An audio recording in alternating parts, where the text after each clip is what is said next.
अब हमारे बीच में ब्रदर विकास, जयप्रकाश और अक्षय हैं जो आज अपनी गवाहियों को हमारे साथ बताएंगे और शेयर करेंगे। तो सबसे पहले मैं ब्रदर विकास को आमंत्रित करना चाहूंगी कि वो आए और अपने गवाही को हमारे साथ शेयर करें। Over to you brother Vikas.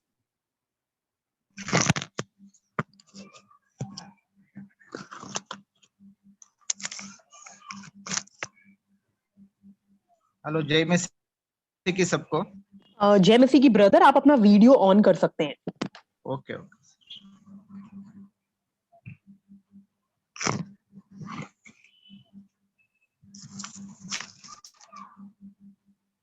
Hello सबको, जय मसीह की। मैं पास्टर विकास धीवर शिरडी से बोल रहा हूँ। मेरी सेवकाई शिरडी में है, तो मैं मेरी गवाही आपको बताना चाहता हूँ कि मैं मसीह परिवार से था, कैथलिक क्रिश्चियन था, लेकिन यीशु से मेरा जो नाता था वो अच्छा नहीं था। जब मैं बचपन में मेरे परिवार में पैदा हुआ तो मैं कैथलिक क्रिश्चियन था। मैं कैथलिक स्कूल में भी पढ़ा हूँ और 7वीं से लेकर 10वीं तक मैं seventh day Adventist Christian school में पढ़ा था। वो भी मुझे पूरा बाइबल का ज्ञान था, लेकिन प्रभु के साथ मेरा जो रिश्ता था वो अच्छा नहीं था। मैं क्रिसमस टू क्रिसमस चर्च आता था और जब भी कुछ ऐसा बड़ा त्योहार रहता था तभी चर्च में हम जाते थे, लेकिन प्रभु से सही तरीके से हमारा कोई ज्यादा करके रिलेशन नहीं था। मेरी शादी हुई तब मैं 27 साल का था और मैं पुणे में जॉब करता था और पुणे में जॉब करते करते वहां पे मैं मोशी भूसी इस परिसर में रहता था। और वहां पर जब मेरी शादी हो गई तो मेरी पत्नी को 6 महीने के बाद में उसको करने का प्रकार हो गया और वो करने के प्रकार से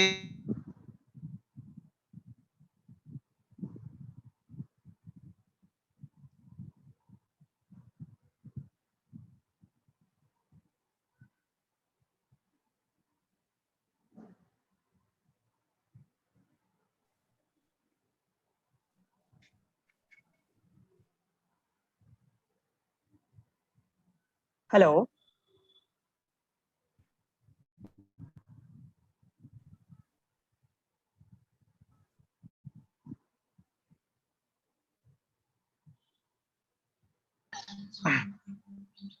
हेलो, प्रेज लॉर्ड। मेरा आवाज आ रहा है सिस्टर? जी हाँ ब्रदर, आ रहा है। थोड़ा रेंज का प्रॉब्लम है। तो जब मैं पुणे में था तो वहां पर काम करता था, जॉब करता था और मेरी शादी जब हो गई तो मेरे पत्नी को 6 महीने के बाद में उसके ही घर वालों ने करने का प्रकार किया था और उसकी चुलत जो आंटी थी उसने उसको करने का प्रकार किया और उसके आधे हाथ और आधे पाँव से पूरा से ऐसा खून बहता था, कभी पानी बहता था और इस पूरे हाथ और पैरों में उसके फोड़ियां थी। हमने 3 साल तक बहुत से दवाखाने में उसको लेके गए, बहुत सी दवाई लिया, बहुत से डॉक्टर को भी दिखाया, लेकिन वो दवा उसके ऊपर असर नहीं करती थी।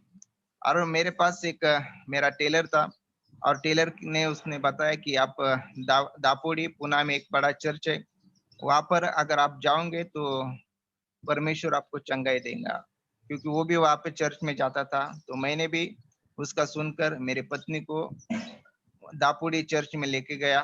और जब मैं वहां पर लेके गया, जब आखिरी प्रार्थना हो रही थी तो परमेश्वर का सामर्थ्य मेरे पत्नी के ऊपर आ गया और वो उसको कुछ दिख नहीं पा रहा था। वो पूरी तरह से अंधी हो गई थी, जो दुष्ट आत्मा ने उसको पकड़ के जकड़ के रखा था। तो वो सामर्थ्य के द्वारा परमेश्वर ने उसका छुटकारा किया, उसको चंगाई दी। और जब वो जमीन पर लेट गई तब उसने उल्टी किया और उल्टी जब हो गई तो उसको चंगाई मिली। जब घर में गया और वहां पे जो उन्होंने तेल पानी दिया था और जब वो उसने लगाया तो एक ही हफ्ते में उसका जो भी बीमारी थी, जो भी फोड़ी पूरे हाथ और पैरों में थी, जो 3 साल से उसको तकलीफ थी, तो वो 1 हफ्ते में चले गया, तो हमारा विश्वास बढ़ गया।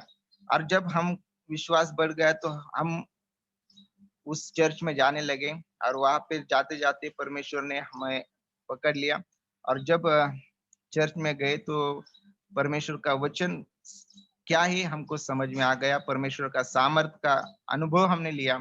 और जब हम प्रभु में आ गए तो हम रेगुलरली हर हफ्ते को चर्च जाने लगे। तो परमेश्वर ने हमको छुआ और परमेश्वर ने हमारे जीवन में बहुत कार्य किया। तो 2009 में हमने बपतिस्मा लिया। मोशी इस जगह पर एक नदी है, वहाँ पर पास्टर खंडीजोड़ करके हमारा अगुवा था, उसने हमको बैप्टिज्म 2009 में दिया। और उसके बाद में भी बहुत से समस्या मेरे जीवन में थी।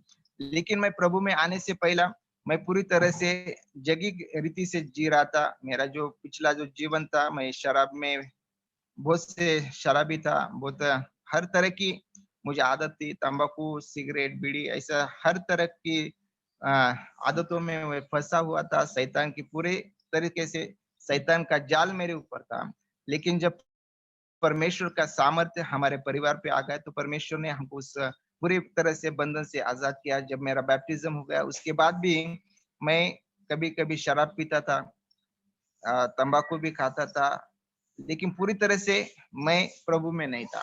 लेकिन जब मैं काम के लिए बम्बई में आ गया और बम्बई में मुझे एक हमारी नज़दीक में एक पास्टर था चक्र नारायण करके, और जब उसके साथ में मैं चर्च में जाने लगा, तो एक दिन हम नाइट प्रेयर में बैठे थे और नाइट प्रेयर में परमेश्वर का सामर्थ्य मुझ पर आ गया। 3:30 बजे रात को जब मैं प्रार्थना कर रहा था, तब पवित्र आत्मा ने मुझे छुआ और परमेश्वर का सामर्थ्य मुझ पर जब आया, उसके बाद में मैं जिन लोगों के लिए मैं प्रार्थना करता था, वो उनको चंगाई मिलती थी। वो गवाही देते थे कि वहाँ पर सब मुझे दाजी करके पुकारते थे, क्योंकि वो मेरा अ, पत्नी का घर पत्नी का घरवाले सब उधर ही रहते थे, तो सब उधर दाजी करके बुलाते थे, कि दाजी ने प्रार्थना किया, मुझे चंगाई मिली। और इस तरह से मुझे एक विश्वास मेरे मन में जाग गया है कि अगर मैं प्रार्थना करूँगा तो लोगों को चंगाई मिलेंगी। तो मैं उस पास्टर के साथ में सेवकाई वहाँ पर करने लगा।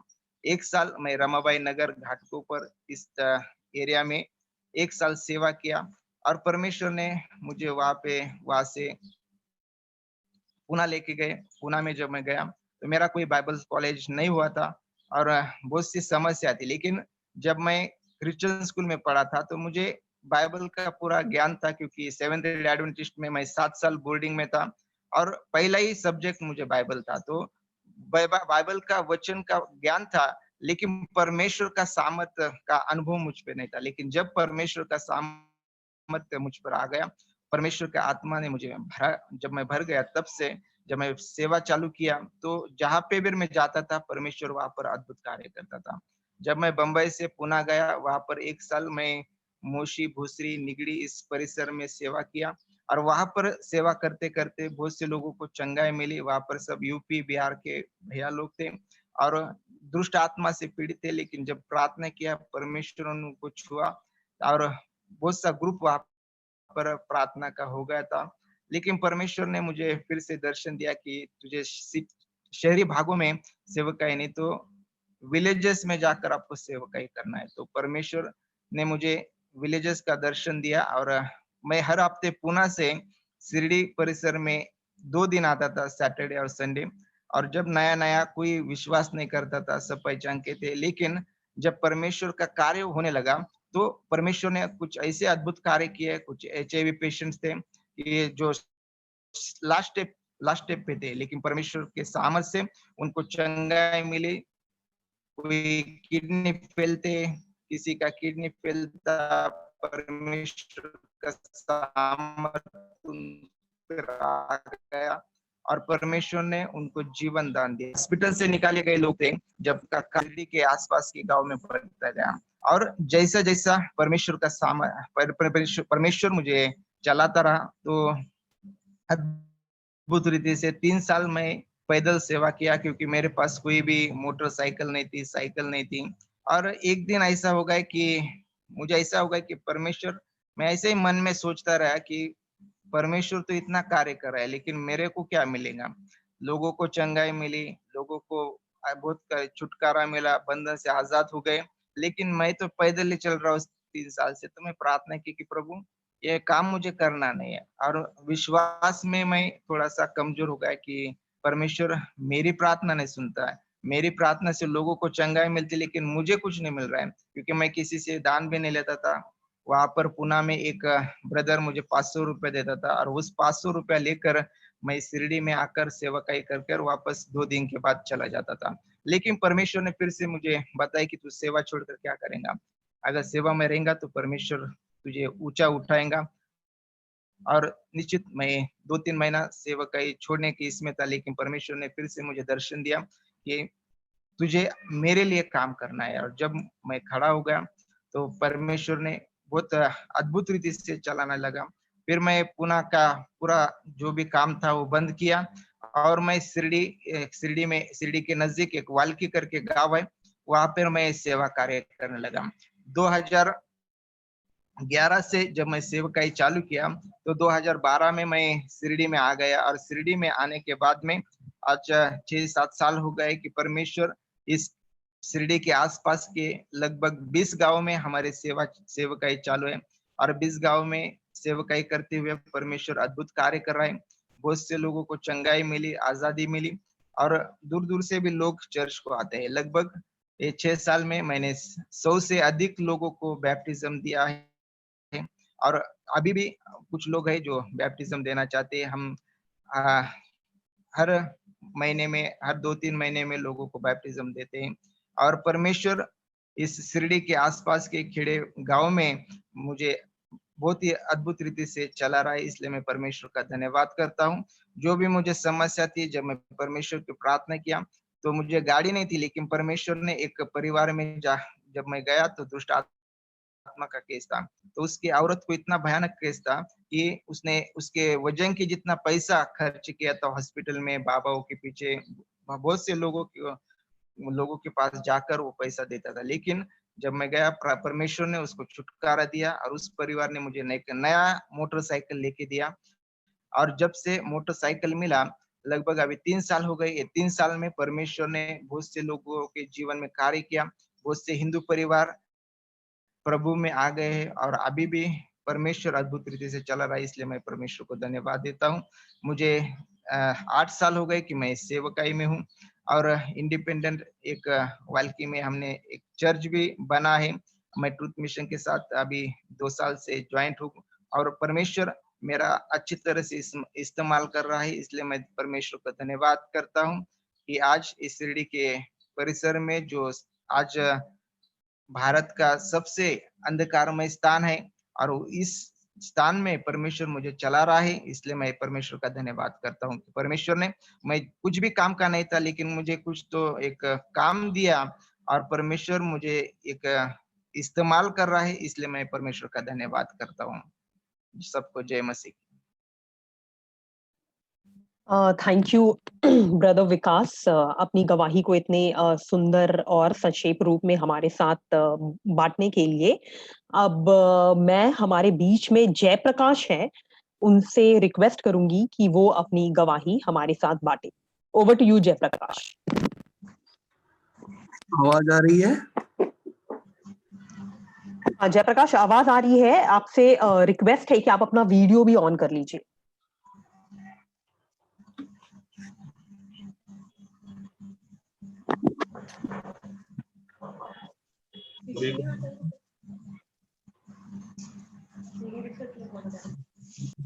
और मैं बचपन से और अभी तक थाना के कापरोड़ी इलाके में रहता हूँ, और मेरे साथ में मेरा एक भाई और एक बहन, यानी कि हम 3 लोग हैं जो साथ में ही रहते हैं।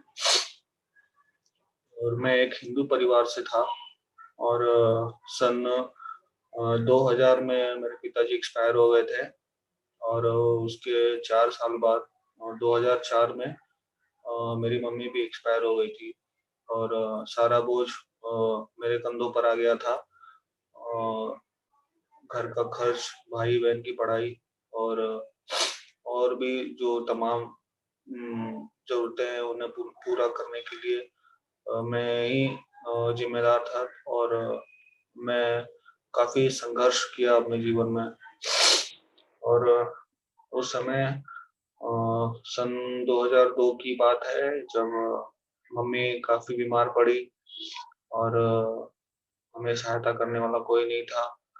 पिताजी को गुजरे हुए 2 साल हो चुके थे और मम्मी को यहाँ एक कलवा हॉस्पिटल है थाने में, वहाँ पे एडमिट कराया गया था और बहुत तबीयत उनकी खराब थी। और इसी बीच हमारा हॉस्पिटल में एक जगह है जहाँ पे गरीब लोगों को मदद के लिए कुछ संस्था के पास भेजते हैं। तो ऐसे ही जीवन सारा केंद्र से हमारा कांटेक्ट हुआ और हमने उनसे कांटेक्ट किया और मम्मी को लेके वहां पर गए।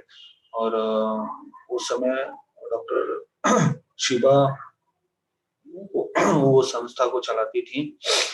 और फिर मम्मी का जो ट्रीटमेंट है वहां से शुरू हुआ और काफी उनको अच्छा लगा और राहत मिला, क्योंकि पिछला ट्रीटमेंट जो हो रहा था वो बहुत इतना अच्छा नहीं था और उनका तबीयत वो वैसे ही पुराने जैसा ही था। लेकिन यहाँ पे आने के बाद उनको काफी आराम मिला और फिर उन्हीं के द्वारा हमको यीशु मसीह के बारे में जानने को मिला।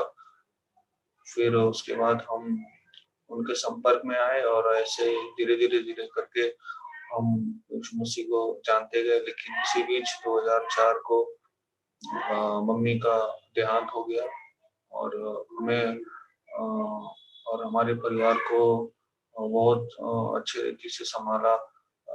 उनका मैं बहुत बहुत धन्यवाद करता हूँ, जिनका नाम है डॉक्टर शिवा और एडी ब्रदर।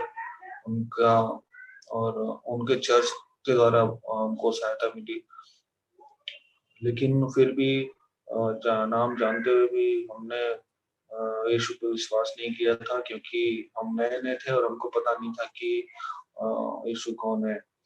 और फिर उसके बाद धीरे जब हम पता कर पाए तो फिर हम चर्च जाने लगे। और स्टार्टिंग में हम बालकुम एक जगह परिसर है बालकुम में, जोशी अंकल के घर चर्च जाते थे। और उसके बाद 2011 में मैंने बैप्टिज्म लिया। उसके यीशु को न जानते हुए जब मेरी पहली जिंदगी थी काफी खराब थी। हमारा जो जीवन था वो ठीक नहीं था।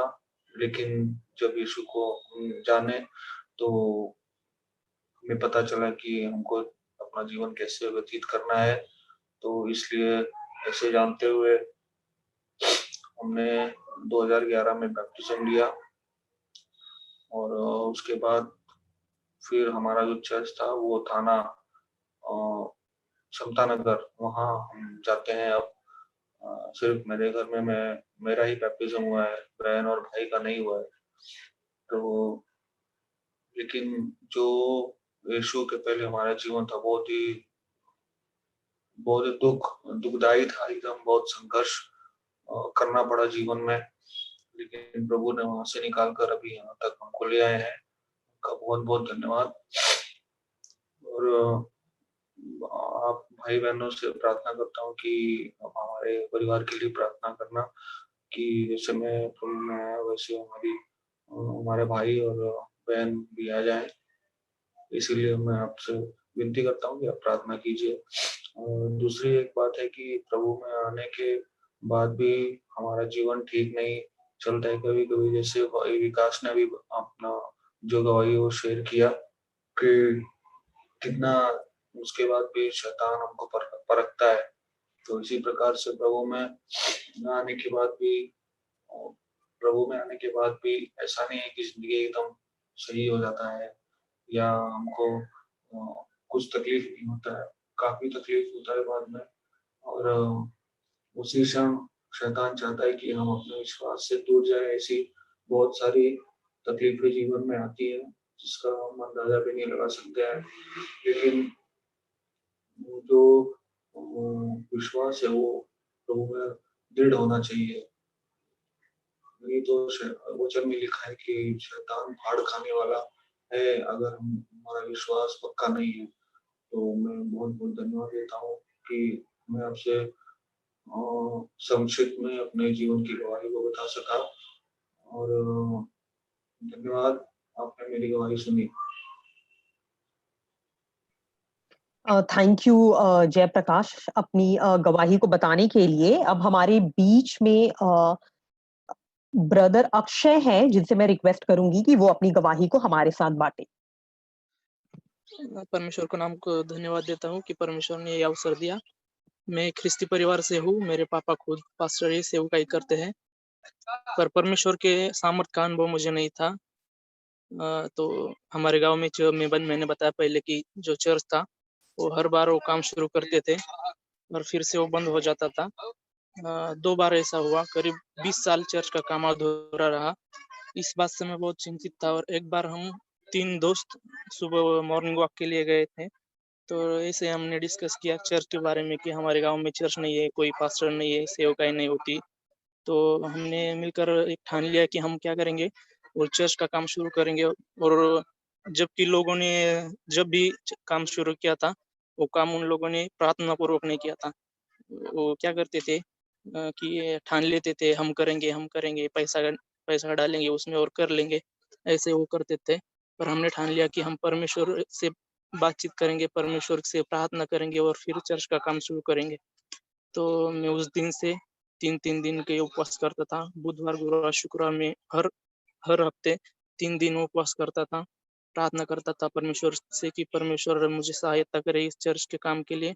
परमेश्वर ने मुझे वचन के द्वारा बोला कि लोग अपने लिए पक्के घर बनाता है। हग्गै के अध्याय में, पहले अध्याय में हम देखते हैं तो 4 से 9 तक जब हम पढ़ते तो उसमें लिखा है, परमेश्वर ने वो वचन मुझे दिया कि जो लोग हैं वो अपने लिए पक्के घर बना रहे हैं, पक्के घरों में रहते हैं, पर परमेश्वर का जो मंदिर है वो अधूरा है, वो ओस पड़ा है, उसमें कोई जाता नहीं है। ऐसा वचन परमेश्वर ने मुझे दिखाया। परमेश्वर ने उसमें वचन ने मुझसे बात की कि जब तक मंदिर पूरा नहीं होता तब तक जो आशीर्वाद परमेश्वर से, जो आशीष हमें मिलने वाली है,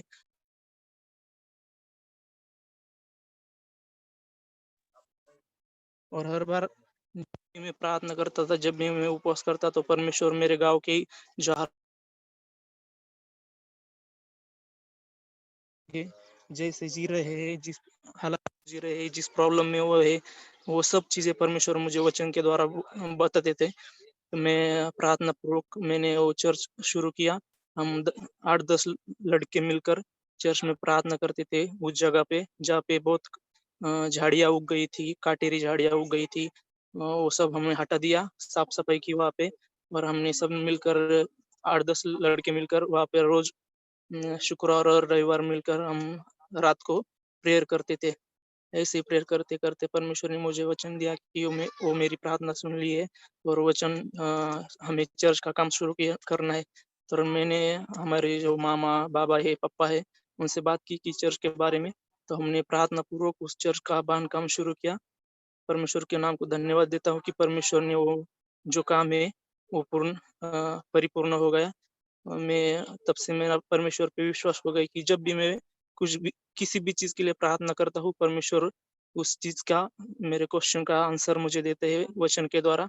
और आज भी जब भी मुझे रविवार को हर संडे जब लोगों से परमेश्वर के वचन से बात करनी होती है, लोगों को सिखाना होता है, तो मैं प्रार्थना करता हूँ परमेश्वर को कि परमेश्वर मुझे आशीष दे उनको सिखाने के लिए। जो भी तकलीफ उनके जीवन में है, परमेश्वर उसी तकलीफ मुझे दिखाता है कि आज तू जाके उनको ये वचन बता, तो उनके दिलों को ये भा जाएगा और परमेश्वर के ऊपर वो विश्वास रखेंगे। और मैं परमेश्वर के नाम को धन्यवाद देता हूँ कि परमेश्वर ने हमारा जो गाँव में चर्च था वो पूरा कर दिया और परमेश्वर मेरी प्रार्थना विनती सुनता है। परमेश्वर मुझे उससे आशीष भरता है। और ऐसा करते समय बहुत तकलीफें मेरे जीवन में आई। हर बार मैं परमेश्वर से भागता रहा, परमेश्वर से दूर गया, क्योंकि मेरा पढ़ाई का समय था, कुछ कर दिखाने का समय था, तो मैं परमेश्वर का जो वचन था, परमेश्वर मेरे जीवन में जो कार्य करता था, वो मैं छोड़ के किसी और पैसों के पीछे या स्कूल के पीछे, पढ़ाई के पीछे भागता था। इसकी वजह से मेरे जीवन में भी बहुत संकट आए, बहुत दुःख आए। ऐसा समय आया कि मैंने एक दिन ठान लिया कि मैं गाँव छोड़ के जाऊँगा। तब मैं करीब 6-7 महीने गाँव छोड़ के, चर्च छोड़ के, सेवकाई छोड़ के मुंबई में मामा के पास रहा। पर परमेश्वर ने मुझे फिर से दिखाया कि तू मुझसे भाग नहीं सकता, मुझे तेरे द्वारा कुछ करना है। ऐसा अनुभव मुझे हुआ कि परमेश्वर को आज भी मुझसे कुछ अ, परमेश्वर परमेश्वर को मुझसे कुछ करवाना है, तो मैं आज परमेश्वर को अपना जीवन दिया हूँ और मेरा अभी यही गोल है कि मैं प्रार्थना करूँ और जो मंदिर हमने पूर्ण किया है, वो लोगों को परमेश्वर के वचन के द्वारा सिखाऊँ और लोगों को परमेश्वर के वचन में बढ़ाऊँ और जो बहके हुए लोग हैं, उनको सबको एकत्रित करूँ। परमेश्वर को नाम को धन्यवाद देता हूँ कि परमेश्वर ने मुझे उसकी सेवकाई के लिए चुना। धन्यवाद।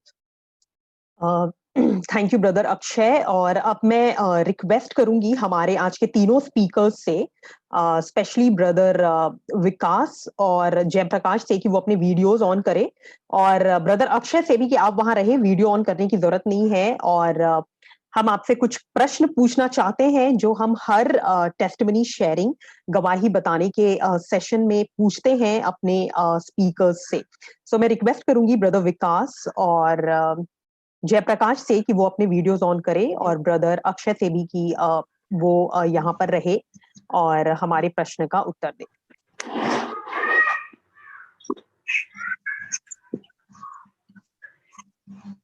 मैं ब्रदर विकास से भी रिक्वेस्ट करूंगी कि वो अपना वीडियो ऑन कर ले।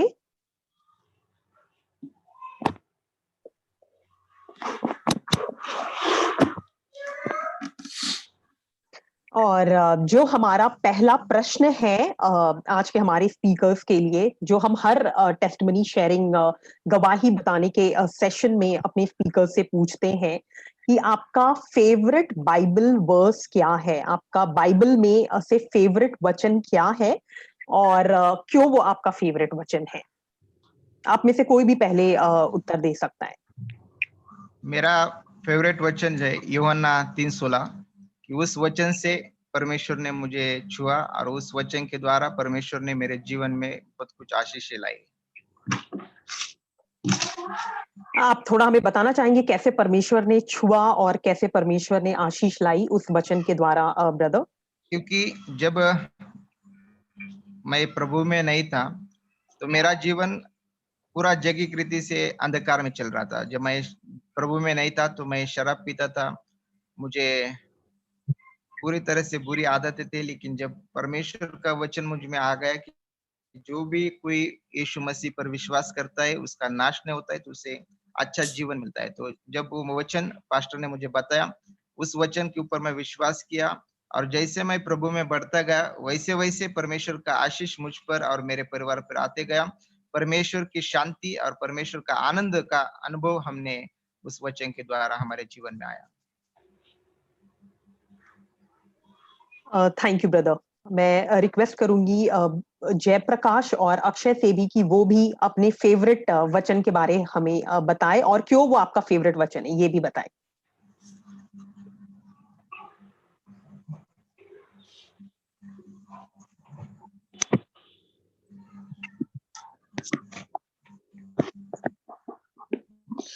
हेलो। हाँ जयप्रकाश। वैसे तो जो मेरा फेवरेट बाइबल वचन है वो यूहन्ना 3:16 है, लेकिन उसके अलावा भी और है कि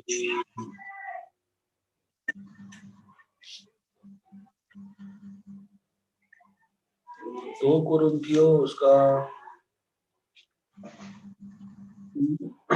3:5, यह नहीं कि हम अपने आप में इस योग्य हैं कि समझे कि स्वयं कुछ कर सकते हैं, पर हमारी योग्यता तो परमेश्वर की ओर से है। तो ये 2 वचन तो मुझे बहुत काफी इनकरेज करता है कि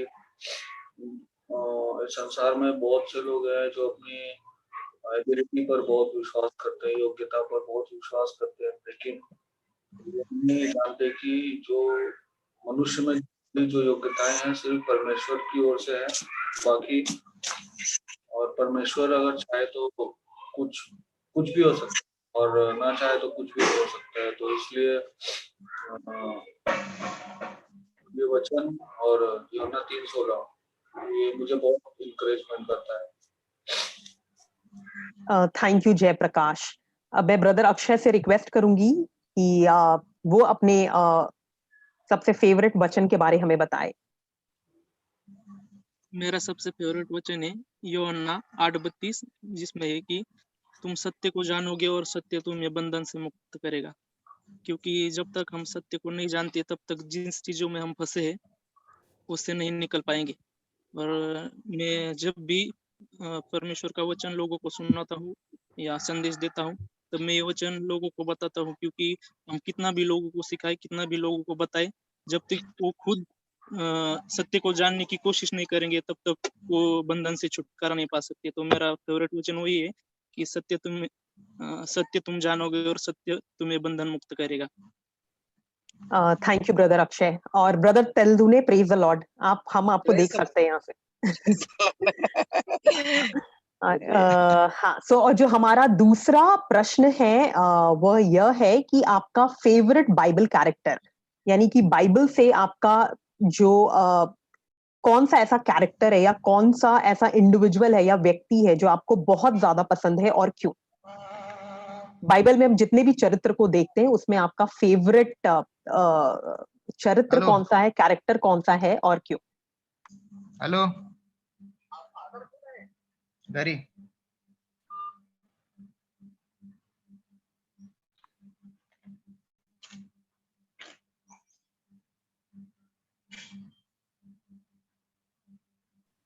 ब्रदर विकास, आप पहले बोलना चाहेंगे? हाँ बोल। मेरा फेवरेट कैरेक्टर है संत पौलुस की। जैसा जिस तरह से संत पौलुस ने जो सेवकाई किया, जिस कठिनाई से वो गुजर गए, जो जो भी प्रभु के लिए वो करना चाहता था वो उसने किया। और इसलिए मेरा फेवरेट कैरेक्टर जो है संत पौलुस है कि पर प्रभु के लिए जो कष्ट उसने उठाए, बहुत से बार जेल में भी जाना पड़ा, बहुत से बार लोगों के ताने भी खाने पड़े, बहुत से बार उनको बहुत से कठिनाई से गुजरना पड़ा, लेकिन उसने परमेश्वर को नहीं छोड़ा, परमेश्वर की सेवकाई नहीं छोड़ी, तो परमेश्वर का कार्य करते रहा। और इसी तरह से हम भी हमारे जीवन में कभी निराश नहीं होना चाहिए। जो भी समस्या है, जो भी तकलीफ आए, कि उस तकलीफ में भी परमेश्वर हमें छुड़ाने वाला ही हमारा विश्वास होना चाहिए।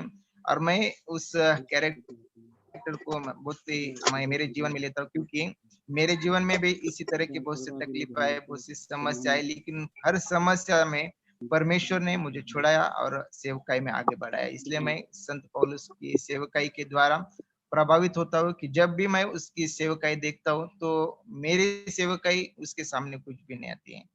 तो वो कैरेक्टर मेरे लिए बहुत ही महत्वपूर्ण है। थैंक यू ब्रदर विकास। अब मैं रिक्वेस्ट करूंगी ब्रदर अक्षय और जयप्रकाश से भी कि वो अपने फेवरेट चरित्र जो बाइबल में है उसके बारे में बताएं।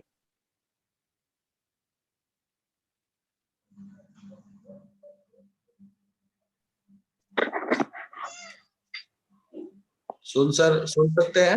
जी हाँ, जी हाँ। मेरा फेवरेट जो चरित्र है बाइबल में वो अयूब। आपने पढ़ा होगा अयूब की पुस्तक में कि किस तरह परमेश्वर उनको इस्तेमाल करते हैं, कि जब उनके जीवन में बहुत सारी खुशियां रहती हैं, धन संपदा रहती है, उनके बाल बच्चे, उनके खेत खलिहान सब भरे रहते हैं, लेकिन फिर अचानक से परिवर्तन होता है और जो है सारा कुछ उनका छीन लिया जाता है और वो बीमार पड़ते हैं, शरीर पर फोड़े होते हैं, पैरों में फोड़े होते हैं, तलवों में। और लोग उनको आके कहते हैं कि परमेश्वर पर विश्वास करके तुझे क्या हासिल हुआ। लेकिन अयूब कहता है कि जिसने दिया था उसने फिर से ले लिया और उसकी कृपा होगी तो फिर वापस होगा। तो ये उनके उसके जीवन से हमको ये सीखने के लिए मिलता है कि चाहे कितनी भी तकलीफें आ जाएं, लेकिन हम अयूब जैसे तो नहीं हो सकते हैं। हम तो एक साधारण से मनुष्य, हमको थोड़ी भी विपत्ति आती है तो हम अपना धैर्य खो देते हैं और हम परमेश्वर को भुला देते हैं, या हमारे जीवन में बहुत सारी कठिनाइयां आती हैं या बहुत सारी दुख तकलीफ होती है, जो भी नाना प्रकार की दुख तकलीफ हो, लेकिन हमारा भरोसा डगमगा जाता है और हम अविश्वासी हो जाते हैं। लेकिन अयूब तो एक ऐसा कैरेक्टर है, मैंने पढ़ा है अयूब के बारे में, कि इतना सब कुछ होने के बाद भी उसके ऑलमोस्ट उसका सब कुछ चला जाता है। उसके बच्चे और उसके खेत खलियान, उसकी संपत्ति सारी लगभग चली जाती है। वो अकेला अकेला पड़ जाता है, लेकिन फिर भी वो विश्वास करता है परमेश्वर। तो वो एक चीज है, वो एक ऐसा कैरेक्टर है कि हमको सीखने के लिए मिलता है कि हमको परमेश्वर पर किस तरीके से विश्वास रखना चाहिए। तो मेरा फेवरेट कैरेक्टर वही है, Ayub. Thank you brother Jayprakash. अब मैं अक्षय से रिक्वेस्ट करूंगी कि वो भी अपना आंसर हमें बताए। मेरा फेवरेट बाइबल का कैरेक्टर है जोसेफ है, जो इसराइल में रहा और उसको वहाँ पे बहुत तकलीफ सहनी पड़ी, फिर भी वो परमेश्वर पे विश्वास रख के वहाँ पर रहा। मिस्र देश में उसने बहुत तकलीफ झेली, परमेश्वर उसके साथ था। यहाँ तक कि वहाँ के अधिकारी की पत्नी ने उसको पाप में डालने की कोशिश की, फिर भी वो पाप में नहीं गिरा। इसी प्रकार मैं उससे सीखता हूँ कि हमें कोई भी लोभ दिखाए तो परमेश्वर से हमें नहीं भागना है और परमेश्वर के वचन में हमें टिके रहना है। अगर हम टिके रहते हैं, परमेश्वर हमें अच्छे स्थान पे बैठाता है। जैसे कि जोसेफ को परमेश्वर ने इसराइल का अधिकारी बनाया, मिस्र का अधिकारी बनाया, इसी तरह ही हमें उसकी तरह विश्वास में टिके रहना है। कोई भी लोभ हमें जब आए तो मैं उसका विचार करता हूँ कि जैसे जोसेफ ने अपने आप को संभाला, परमेश्वर के वचन के अनुसार वो जिया, परमेश्वर को घबरा के वो जिया, उसी तरह मैं परमेश्वर के अनुसार जी सकूं। Thank you Akshay. और आज का जो हमारा लास्ट क्वेश्चन है हमारे तीनों स्पीकर के लिए, वो ये है कि हमारे जीवन में हमेशा अलग अलग प्रकार का मौसम आता है, अलग अलग प्रकार के सिचुएशंस आते हैं, और हर समय परमेश्वर हमें कुछ ना कुछ सिखाते हैं। चाहे अपने वचन के द्वारा हो, प्रार्थना में समय व्यतीत करने के द्वारा हो, चाहे कलीसिया के द्वारा हो, या फिर अलग अलग सिचुएशंस या ऐसे परिस्थितियां आती है जिनके द्वारा हमें परमेश्वर कुछ ना कुछ हमेशा लगातार सिखाते रहते हैं। तो इस वक्त अभी जो सीजन चल रहा है, अभी जो मौसम चल रहा है, इस वक्त आपके जीवन में क्या वो एक चीज है जो आप हमसे शेयर करना चाहेंगे, जो परमेश्वर आपको सिखा रहे हैं?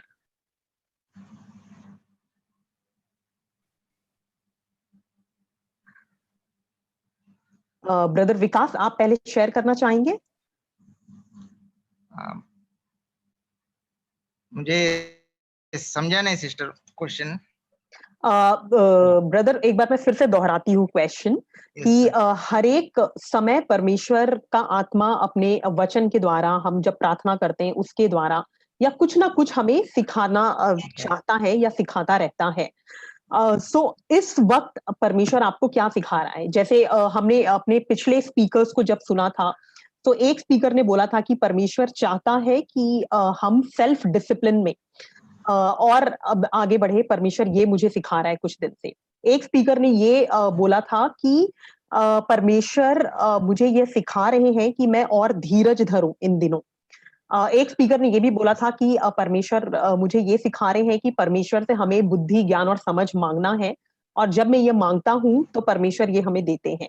सो हमेशा परमेश्वर हमें कुछ ना कुछ सिखाते ही रहते हैं जब हम ये विश्वासी का जीवन जी रहे हैं इस पृथ्वी में। तो इस वक्त आपको परमेश्वर क्या बता रहे हैं या क्या सिखाना चाह रहे हैं?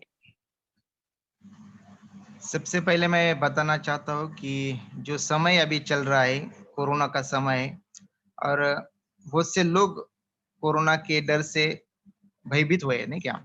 लेकिन इस जो समय परमेश्वर ने हमें दिया है, तो इस हफ्ते में हमने 5-6 जगह पर मीटिंग किया, और वहां पर एक ही वचन हमने लोगों को बताया कि ये जो समय है परमेश्वर के सानिध्य में रहने का समय है। परमेश्वर की उपस्थिति हमारे जीवन में होना बहुत ही जरूरी है। क्योंकि क्या होता है कि हम प्रार्थना करते हैं, चर्च जाते हैं, लेकिन क्या परमेश्वर की उपस्थिति हमारे जीवन में, हमारे परिवार में है? और ये पूरे हफ्ते में परमेश्वर ने इस वचन के द्वारा बहुत से लोगों को आशीष किया है। और ये जो समय अभी चल रहा है, इस समय में परमेश्वर का हमारे जीवन में होना बहुत जरूरी है, क्योंकि जो अगर परमेश्वर की उपस्थिति हमारे जीवन में नहीं है तो हम बहुत से तकलीफ में पड़ सकते हैं, बहुत सी समस्या हमारे जीवन में आ सकती है। लेकिन अगर परमेश्वर हमारे साथ होगा, परमेश्वर हमारे जीवन में होगा, तो निश्चित कोई भी समस्या आपके लिए बड़ी नहीं होगी, क्योंकि परमेश्वर आपको हर समस्या से छुड़ाने वाला है, हर बीमारी से छुटकारा देने वाला है। और बहुत से लोगों को जो डर बैठा है कि कोरोना आया है, कोरोना के द्वारा क्या कुछ भी हो सकता है, लेकिन मैं कहना चाहता हूँ कि अगर परमेश्वर तुम्हारे साथ है, परमेश्वर की उपस्थिति तुम्हारे जीवन में है, तो कोई कोरोना, कोई समस्या, कोई बीमारी आपको छू नहीं सकती, क्योंकि सबको बनाने वाला परमेश्वर अगर हमारे साथ है तो वो हमें किसी भी तकलीफ में नहीं रहने देगा, क्योंकि वो परमेश्वर हमसे प्यार करता है और वो परमेश्वर की इच्छा है कि हम भी उस परमेश्वर से उतना ही प्यार करें जितना वो हमसे प्यार करता है।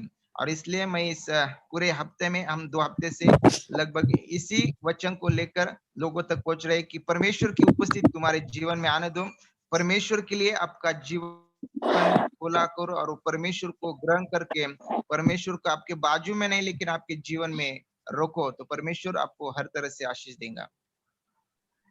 थैंक यू ब्रदर विकास। जयप्रकाश, आप हमें बताना चाहेंगे परमेश्वर आपको क्या सिखा रहे हैं इस वक्त?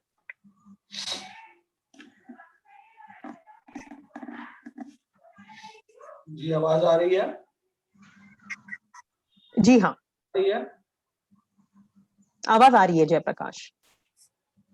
जी हाँ, जैसे कि हम देख रहे हैं इस समय कि लगभग कोरोना को 1 साल होने के लिए आ गया है और बीच में लॉकडाउन के वजह से बहुत सारे लोगों की जॉब चली गई या जिनके बिजनेस थे वो ठप हो गए और इस वजह से फाइनेंशियल जो कंडीशन है बहुत सारे लोगों की खराब हो गई।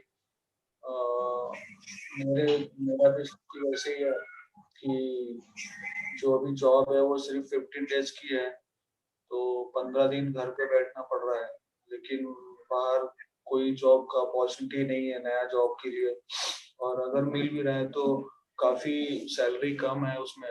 तो इस वजह से जो फाइनेंशियल जो सिचुएशन है बहुत ही खराब है, लेकिन हमारा जो विश्वास है वो प्रभु पर रहना चाहिए, जैसे वचन कहता है, क्योंकि अच्छा समय और बुरा समय दोनों आते हैं हमारे जीवन में।